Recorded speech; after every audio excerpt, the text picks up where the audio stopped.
estou na cidade de Beersheba, conhecida na nossa tradução em português como Beceba. Uma cidade atualmente com mais de 200 mil habitantes, que fica localizada no sul de Israel. Ela é a maior cidade do deserto do Negueb e também a capital administrativa e econômica da região. Também é conhecida pela presença da Universidade Ben Gurion do Negev, uma renomada instituição de pesquisa e de ensino superior no país. É uma cidade multicultural, com uma população diversificada, é também um centro de comércio, indústria e serviços e também conhecido pelo setor de alta tecnologia que se encontra em franco progresso. Além disso, ainda conta com o reforço da produtividade agrícola, que combina aqui irrigação de ponta de alta tecnologia, além das técnicas inovadoras que os israelenses aplicam para o cultivo de uma área muito árida. Nós estamos no deserto.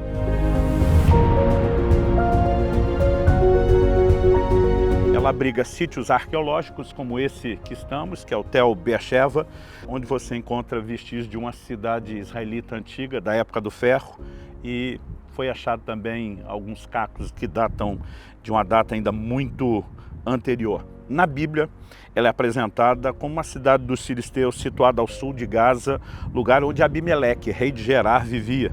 Foi depois daquele desencontro entre Abraão e Abimeleque, quando ele diz: Sara é sua esposa, Deus adverte Abimeleque em sonhos, não tome a mulher. Ele finalmente diz para Abraão: minha terra está diante de você, more onde melhor lhe parecer. Então, a Bíblia nos mostra que Abraão escolhe morar, se estabelecer aqui em Beceba, e Gênesis capítulo 21, verso 34, diz que ele morou muito tempo na terra dos filisteus. Foi desse lugar que ele despede Agar e Ismael, e a Bíblia diz que eles vagaram pelo deserto de Beceba.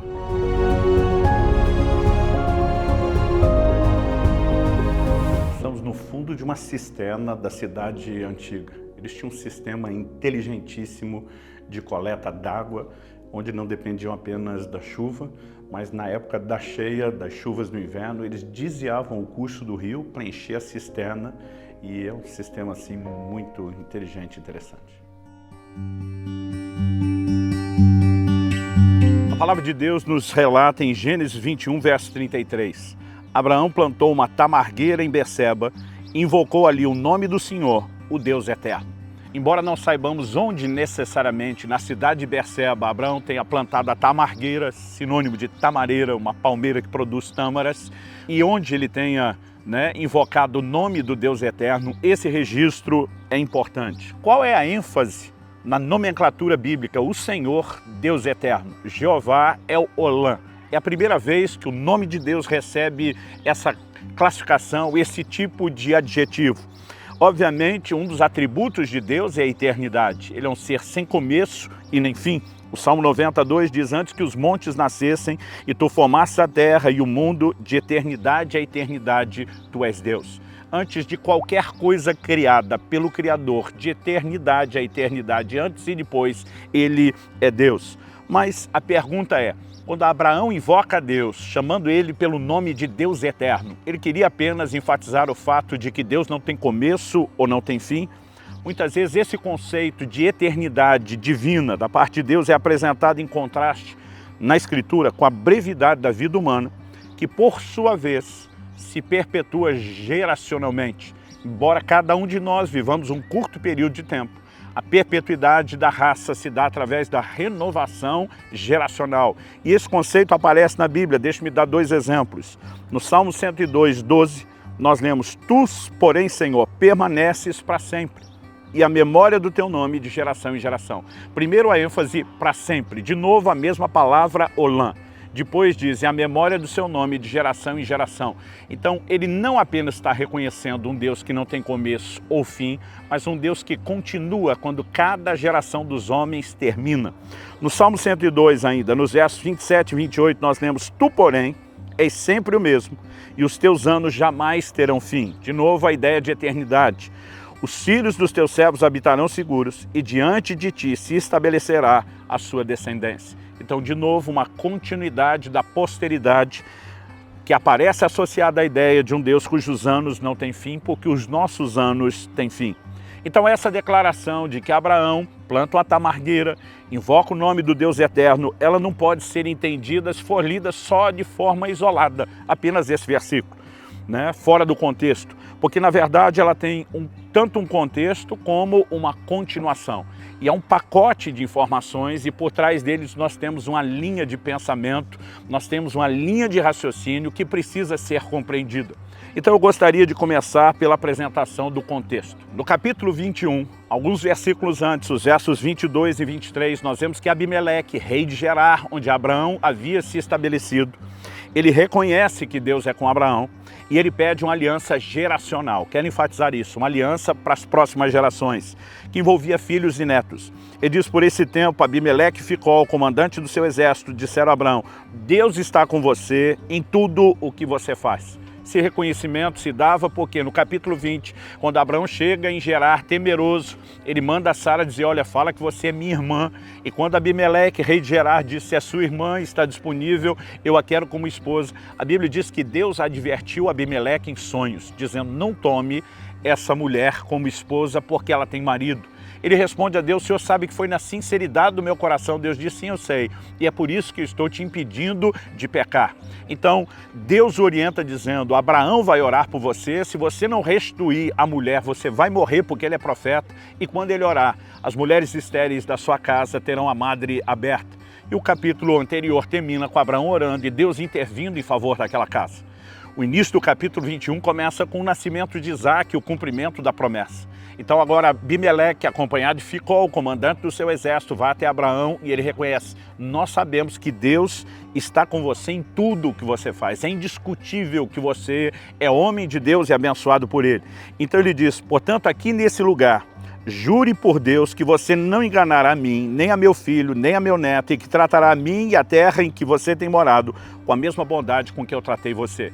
Ele foi um homem íntegro, ele disse para Abraão, escolhe onde você quer morar nas minhas terras, e Abraão se estabelece em Berseba por muito tempo, mas nesse momento ele está dizendo, eu quero que você faça esse juramento. O texto de Gênesis 21 mostra que uma aliança foi feita, simbolicamente Abraão separa 7 cordeiras, e é interessante observar que Abimeleque não está olhando só os seus dias, ele está dizendo, nós estamos bem. Eu quero ter certeza que nas próximas gerações a gente continue bem. E ele enfatiza as próximas gerações. Mas vale destacar que Abraão está olhando muito mais além do que Abimeleque.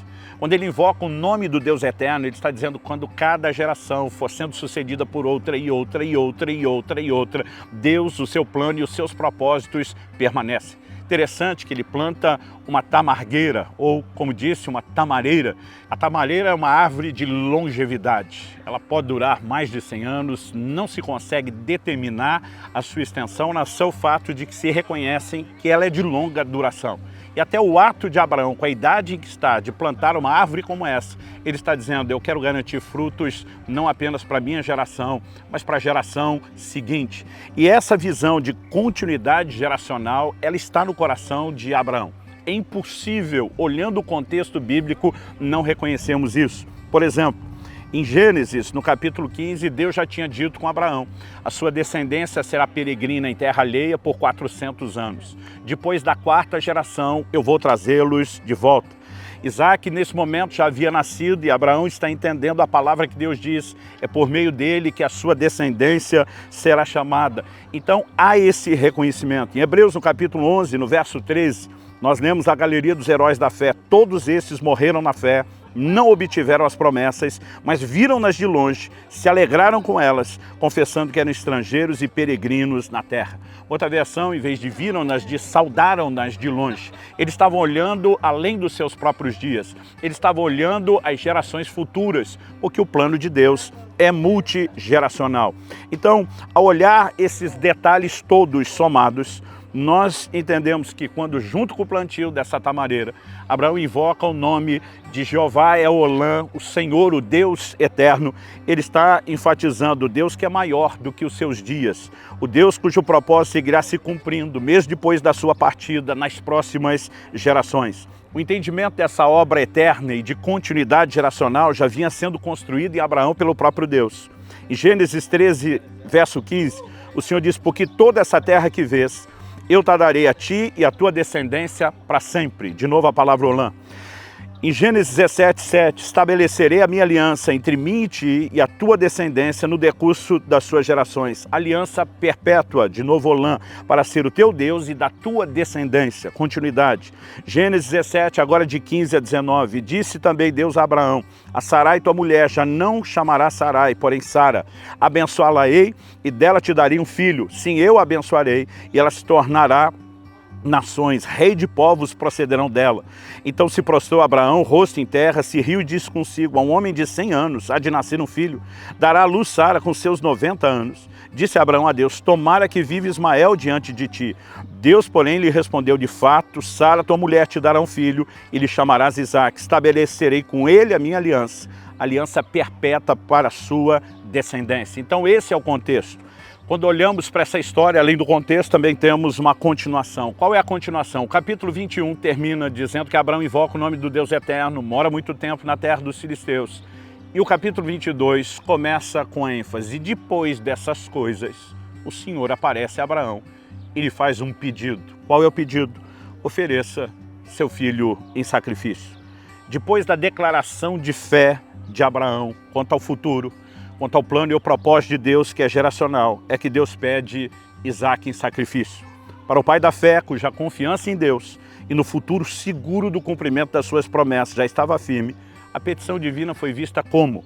Ele sabia, isso tem que ser compreendido, que ele não perderia o seu filho de modo permanente.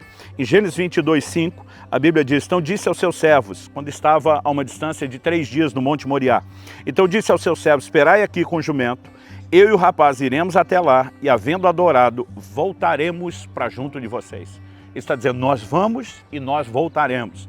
Alguém pode pensar, ele estava mentindo. Não, Hebreus sustenta isso. Capítulo 11, de 17 a 19. Pela fé, Abraão, quando posto à prova, ofereceu Isaque. Aquele que acolheu as promessas de Deus estava a ponto de sacrificar o seu único filho, do qual havia sido dito, a sua descendência virá por meio de Isaque. Abraão considerou que Deus era poderoso até para ressuscitar Isaque dentre os mortos, de onde também, figuradamente, o recebeu de volta. Ele sabia que mesmo Deus pedindo o filho, mesmo que ele levasse até o fim o pedido de Deus, isso não significaria uma interrupção daquilo que Deus prometera. Deus não tinha prometido apenas o nascimento milagroso de um filho que eles não poderiam gerar. Abraão cria no cumprimento pleno da promessa de Deus.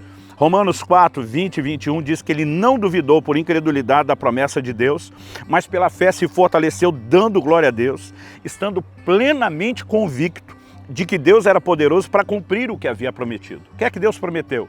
Apenas o nascimento milagroso de uma criança que eles não poderiam gerar para simplesmente depois ela se perder? Não. Deus tinha dito, em Isaque será chamada a sua descendência.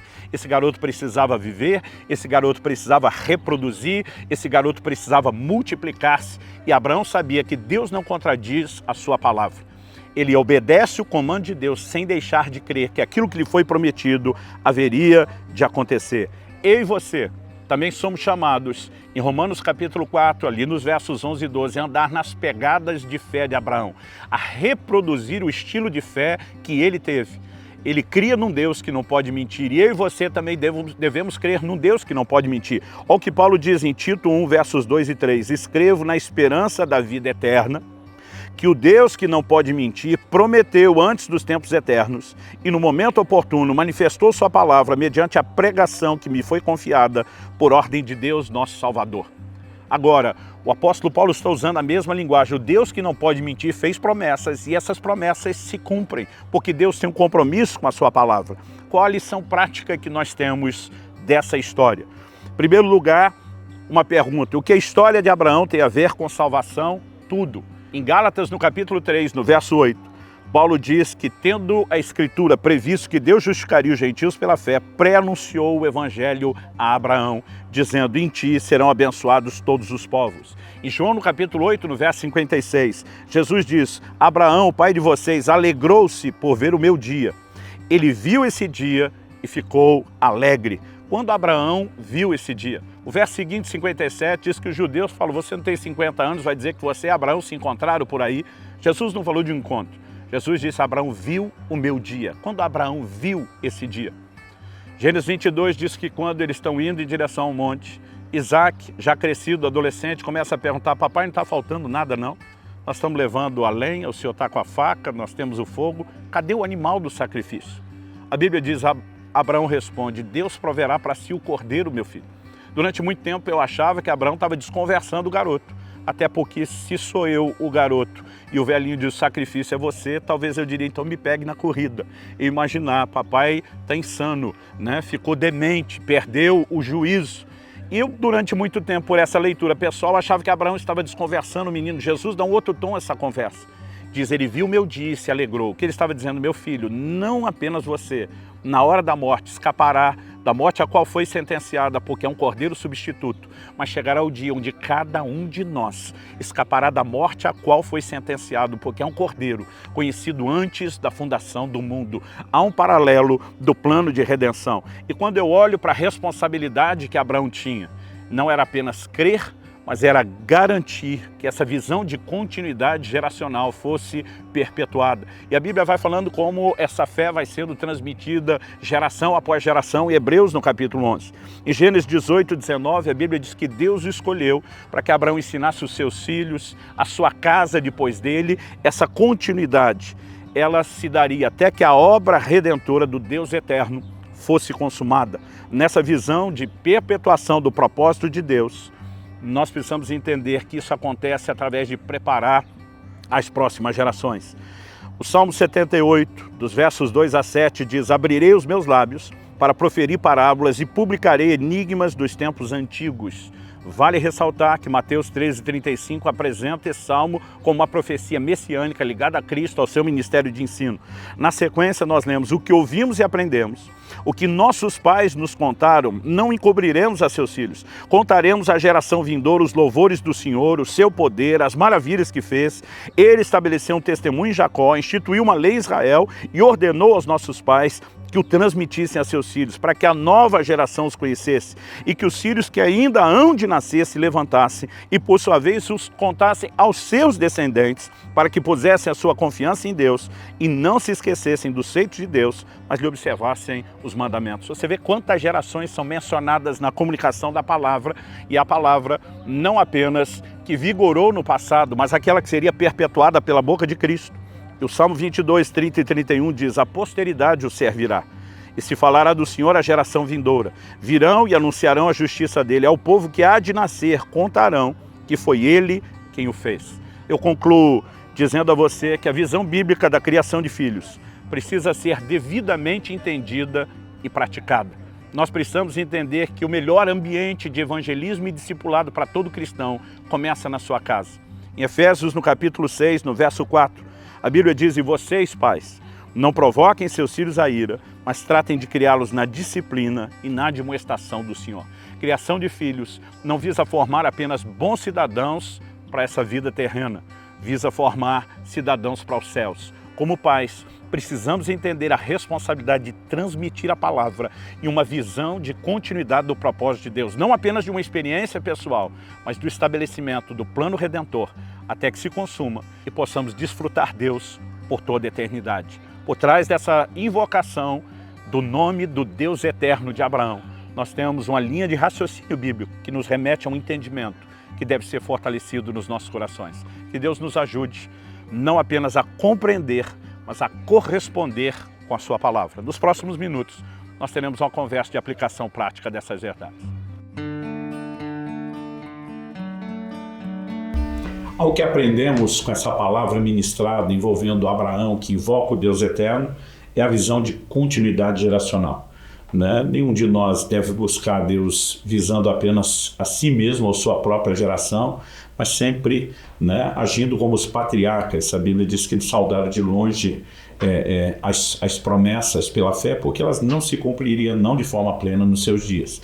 O que eles construíram em fé e o que Deus pediu deles ensinando foi que isso durasse para as próximas gerações. Eu tive o privilégio de nascer e crescer no lar cristão, evangélico. Você se converteu aos 15 anos, mas sua mãe praticamente na mesma época, então você ainda teve uma boa influência. Mas eu gostaria que você, Lissa, pudesse falar um pouco da experiência né, de ter sido criada no Evangelho, por mim e pela Kelly, né, e eu queria que também o Caleb pudesse compartilhar o que na família dele, né, ele também desfrutou, porque seus pais, o Marcos e a Renata, também puderam conduzi-lo no temor do Senhor desde cedo. Eu acho que nós temos duas perspectivas. A primeira é falar aos que tiveram esse privilégio, né? Até para que valorizem isso. A segunda, eu quero fazer um comentário para aqueles que não tiveram o privilégio e, como a Kelly, muito depois, numa idade mais avançada, vieram a Cristo e o que fazer a partir de agora. Então, vou começar com vocês. É maravilhoso quando nós conhecemos testemunhas de Jesus. Eu acho interessante o quanto a mulher que conheceu Jesus no poço, após um único encontro que ela teve com ele, ela conseguiu trazer uma cidade inteira para também escutá-lo. E a verdade é que nós não precisamos ser perfeitos para falar, né, daquilo que Jesus fez na nossa vida, mas o próprio ato de levarmos as pessoas até ele, falar ele está fazendo algo, é algo incrível. Então, eu vejo isso na nossa família. Eu não tenho autoridade, claro, para falar sobre a criação de filho, nem filho tenho, mas quanto fez diferença vocês falarem sobre aquilo que Jesus estava fazendo na vida de vocês. Então, tipo, olha, Jesus tem falado isso sobre a minha vida, ele tem me curado dessa forma, ele tem revelado isso na minha vida. E isso me deixava tão curiosa, tipo, nossa, quem que tá fazendo tudo isso? Eu quero ir lá assistir tudo isso. Então, você sempre encorajava, você pode ter uma experiência com Jesus. Você não precisa apenas escutar o que a gente está falando sobre ele, mas você pode encontrá-lo também, porque com o mesmo amor que ele fez na minha vida, ele vai fazer na sua. Então, ver que a gente falava sobre isso em casa, na mesa, era testemunho de cura, de restauração, uma família que estava brigada e, como filha de pastor, a gente sabia que o pessoal chegava com cara triste, a gente não sabia o que acontecia ali no atendimento, mas saía feliz. E a gente ia vendo tudo isso e perna sendo, né, aumentando na minha frente, e o Senhor escutando. Então tudo isso foi fortalecendo no meu coração que eu podia experimentar desse Deus tão poderoso também. E não apenas o sentido de salvação, que às vezes para a criança é um pouco abstrato. Eu queria que depois você, como educadora, pudesse falar um pouquinho sobre isso, mas levá-los a experimentar, né? Eu lembro quando você, novinha, macetou, esmagou o dedo na porta, eu estava viajando fora, pregando, a mãe sentou no chão, agoniada para te acudir, tentando pensar o que eu faço, e o Israel começou a orar por você, né? Rodeando vocês duas e orando, e de repente a mamãe viu aquele seu dedo amassado que estava tombado de lado, voltando ao lugar. Ela até chegou a comentar na hora que o primeiro pensamento foi estar inchando, né? E você foi parando de chorar, aquilo foi voltando ao normal, e no final termina com Israel comemorando. Yes, meu primeiro milagre. Né? Essas experiências ajudam a gente a entrar num lugar de convicção de que isso não é a fantasia. Né? Ninguém, quando vocês cresceram, foram para a escola e ser alvo das zombarias e provocações, podia contestar a fé que vocês carregavam, porque ela era funcional. Então, eu sempre gosto de encorajar os pais, dizer, leve os filhos para um ambiente de oração, a buscar a Deus, para que eles vejam o poder e as intervenções de Deus. Sobre a abstração e objetividade da criança, o que você pode dizer? Porque antes dos 3 anos de idade eu entendi o que Cristo fez por mim, mas eu creio que foi uma intervenção sobrenatural. Né? Porque minha mãe, que trabalhou com criança a vida inteira, você também, todo mundo costuma dizer que isso não é ainda tão comum. Nós como pais, educadores, né, a gente apresenta inicialmente o nosso Deus à criança. E aquele realmente Deus, ele é tão grande, e até a gente, com toda a nossa capacidade, tipo, a gente ainda não consegue ter a visão completa dele, né? Hoje a gente conhece realmente em parte, mas a criança, na medida que ela vai crescendo, ouvindo sobre esse Deus, o Deus da Bíblia, o Deus dos pais, vai chegar um momento em que ela vai ter a experiência dela. E por isso nós não só falávamos para os nossos filhos, mas nós orávamos para que eles pudessem ter essa experiência, de ter essa revelação pessoal de quem Deus era. E eu me lembro que eles ouviam e falavam, olha, Jesus fez isso, mas Jesus fez aquilo, e olha que lindo que Deus fez, mas de repente eles começaram a mudar a fala. Né? E teve um momento que cada um deles, né, em idades distintas, quiseram fazer a oração para ter Jesus como seu Senhor, e eles compreenderam quem era esse Deus pessoal e que eles poderiam chamar de Deus deles. Então eu acho que é um trabalho contínuo, né? E a gente vai apresentando as escrituras, glória a Deus por todos os materiais hoje que a gente tem, que são as histórias ilustradas, e a criança vai tendo esse contato, e depois chega um momento que os pais devem orar também por ele, para que a criança possa ter essa revelação de quem Deus é. Você, como pedagogo e educador, de uma forma geral, sempre teve aquela preocupação de educar os filhos. Eu lembro Israel com 6 meses, você dizendo vermelho, azul, verde, amarelo, dizia. ele não está entendendo nada. Você diz assim, quando começar a entender, está aprendendo e vai ser a coisa mais natural. Estou comentando isso porque às vezes os pais me perguntam, qual é a hora de começar a falar de Jesus para o filho? Eu digo sempre. Na barriga. Né? Sempre. E no momento em que começar a entender, será parte de uma dinâmica natural. Caleb? Eu acho que uma coisa que eu destacaria também é a questão do legado, né? Deus começa algo na vida dos pais. Em uma oportunidade, eu estive na minha igreja, congregando com os meus irmãos, e Deus me deu uma palavra, né, ao corpo de Cristo, então eu levei até os meus pastores e verifiquei com eles, enfim. Né? E quando eu cheguei a comunicar com a igreja, o que Deus tinha me dito era o seguinte, havia muitas famílias que Deus tinha começado uma restauração tão grande, Deus tinha começado algo extraordinário, e por descuidado, por não estarem cuidando dos seus filhos, estavam deixando o legado se perder. E Deus ia ter que começar tudo do zero com os filhos. Eu acho que isso é para todas as casas, né? Aquilo que Deus começa na sua vida como família tem que se estender para a vida dos seus filhos. Não podemos deixar a peteca cair, né? E como foi para você a experiência dos seus pais? Assim? Crescendo lá, cristão, porque alguns às vezes ficam naquela frustração.